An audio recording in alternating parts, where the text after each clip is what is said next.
Set in Barbados, houses of parliament led the stepping stones to the Caribbean country becoming a republic and having its first local head of state. On this, teleSUR now talks with David Denny.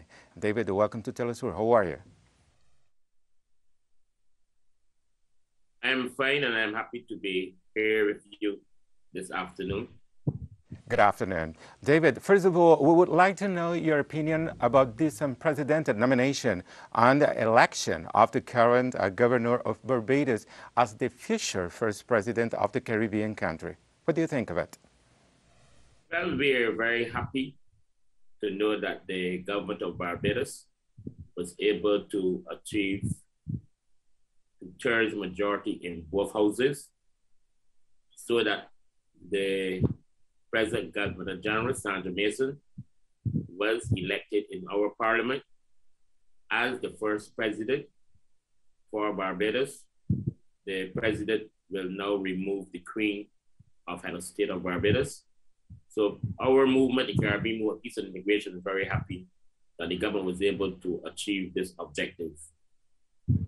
We see this as the beginning of Barbados becoming a republic, which would be a parliamentary republic because the president was elected by both houses of our parliament. And you know that that is just the beginning of a process for a people's democratic republic. So it's the beginning of our process, but our movement will continue to struggle for Barbados to develop the process for constitutional reforms so as to empower the people and for us to take the Republican process to a higher level where we will be able to have a people's democratic. Why now? In the midst of a pandemic, Barbados decides to become an independent republic. Well, this was on the drawing board for a very long time. In 1998, the people of Barbados voted for a republic. And there was a constitution commission that worked on helping to create the conditions for that in 1999. And now the new government, the Miyamoto government, won the election with a majority that give them the legal and political authority to lead Barbados into a republic. And we were very happy that the opposition that is in parliament also supported the government position. By the way, David, during his speech today, Prime Minister Miyamoto said that all Barbadians should be very proud to have Ms. Sandra Mason as the nominee for the presidency, the first president as the nation becomes a republic. What qualities of the current Governor General or former Governor General, like sites like Wikipedia have just said, of this island should be highlighted?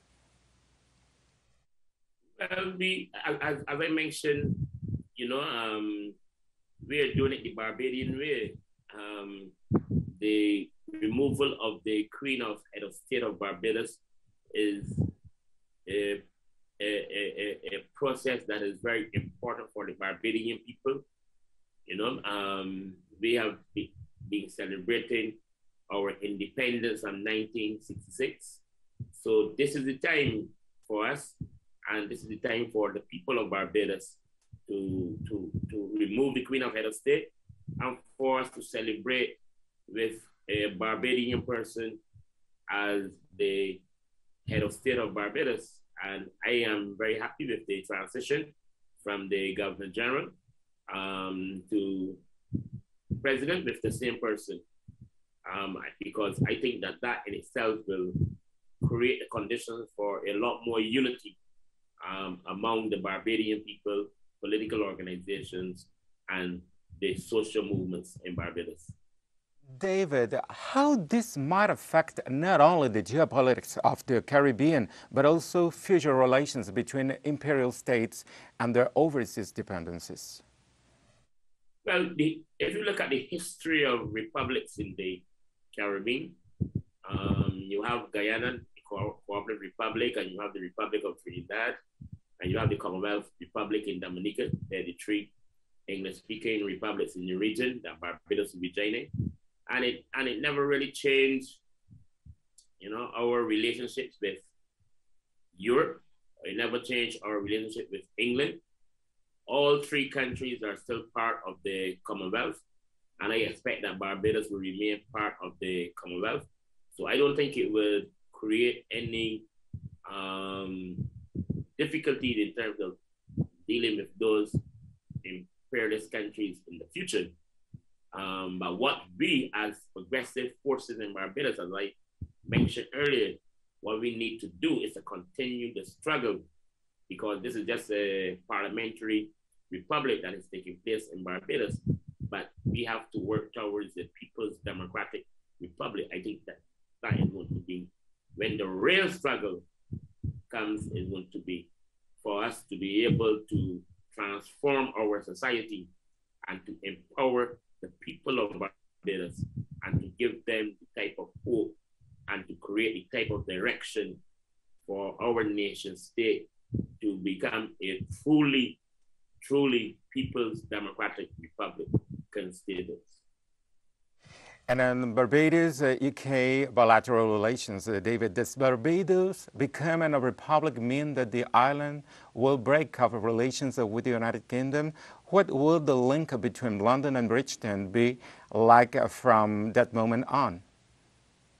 Well, okay, it would be similar to what Trinidad and Dominica and Guyana have in relation to relationships with Britain.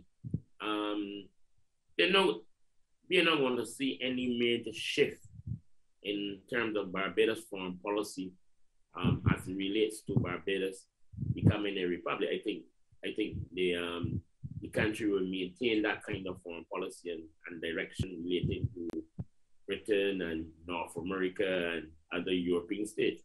But I think that what will happen is that our people will be able to say that we, are fully governing ourselves, and that we have a nation that is no longer tied to Her Majesty the Queen as our head of state.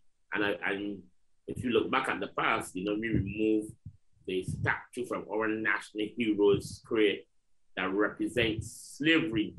So to me, there are changes that are taking place in Barbados for us to move our nation state forward.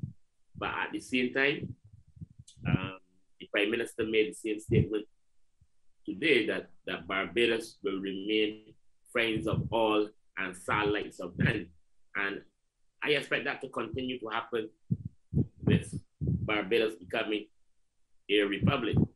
I think we will also be able to demand, a higher level of respect from European nations and North American nations as a nation state, with a Barbadian as our head of state. For this time, thank you.